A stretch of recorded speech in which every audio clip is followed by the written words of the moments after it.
Hello, welcome back to my channel, Mormonism with the Murph, where we do a fair and objective analysis of the Church's truth claims, history, doctrine, and policy. We've been doing a multi-episode series on Joseph Smith's first vision, looking at some of the more controversial aspects.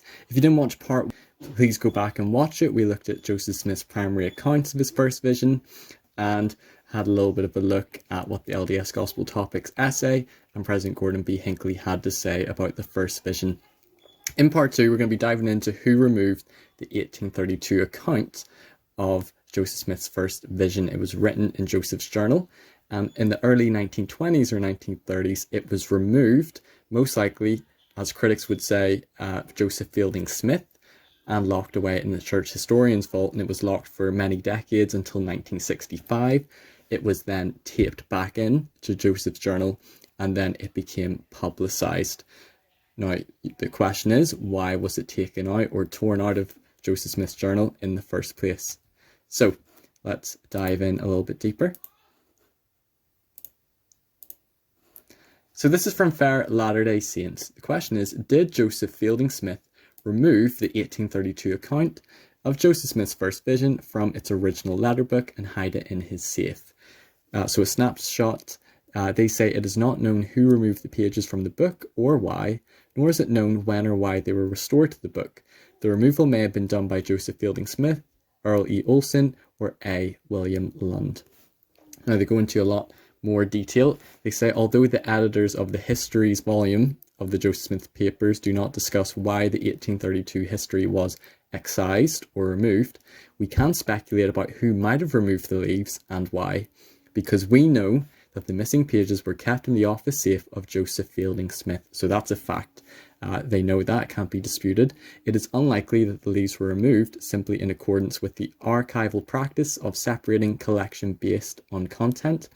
We can also surmise that one of the senior members of the church's historian's office would have been responsible for the decision to keep the pages separate. It was probably Joseph Fielding Smith, but it could possibly have been Earl E. Olson or A. William Lund, but most likely it was Joseph Fielding Smith.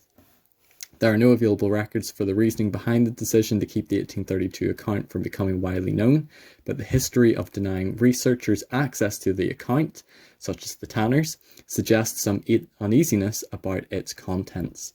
Sometime during the 1940s or early 1950s, Joseph Fielding Smith showed Levi Edgar Young, who was then the senior president of the First Council of the 70, this 1832 account of the first vision. Lamar Peterson, an organist and music teacher by profession, he was an amateur Mormon historian, and he had a meeting with Young on February 3rd, 1953. You can read about the notes he took on Fair Latter-day Saints. I'll put the link in the description. This is really interesting. So 34 years later, Peterson wrote his memories of this episode with Elder Young. The most noteworthy meetings with the LDS General Authorities were 6 sessions in which my wife and I spent with Levi Edgar Young in 1952. He was forthright in discussing Mormon problems in history and theology, but always was loyal in church terms. He told us that he had been defended before the first presidency by his buffers.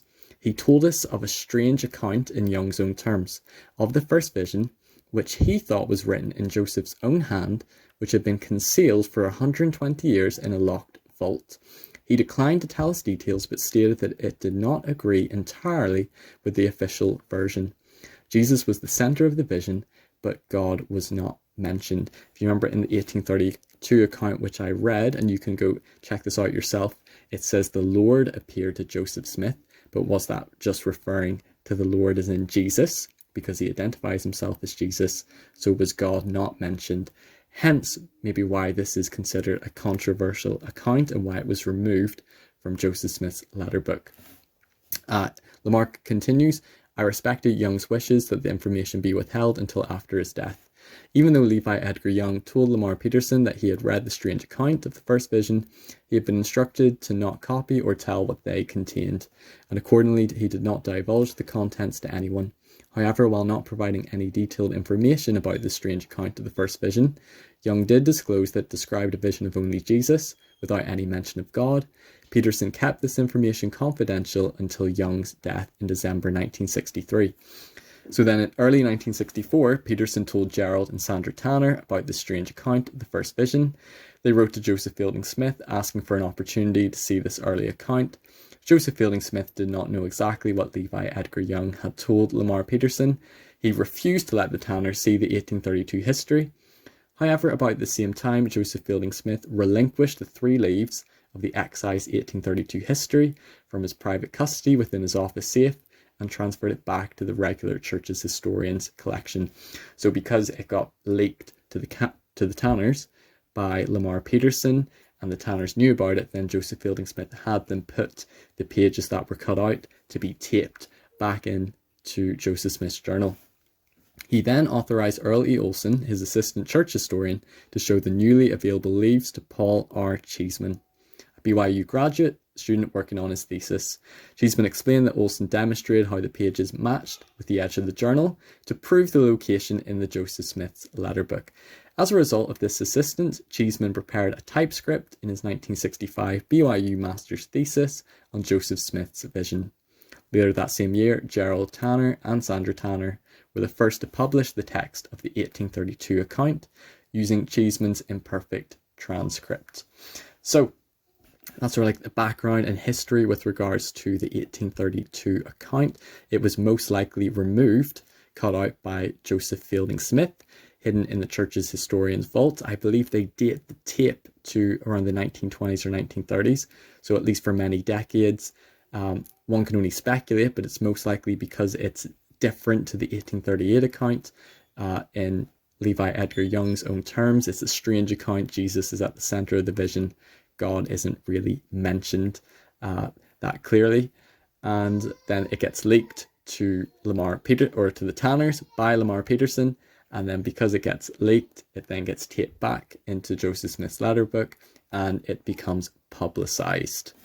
Thank you so much for watching this video. I hope you have enjoyed it. In part 3, we're going to be diving into the controversies with the differences, the discrepancies, the contradictions in the accounts in part 3.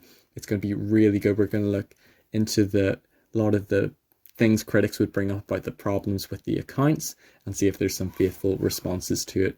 Thank you so much for watching this video. If you've enjoyed it, please like, please share, please subscribe. You can find out more. I'll put some links in the description on Fair Latter-day Saints.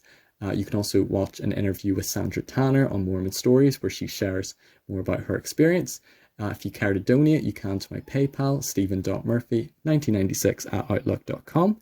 And I hope you all have a great day. Take care, everybody. Bye-bye.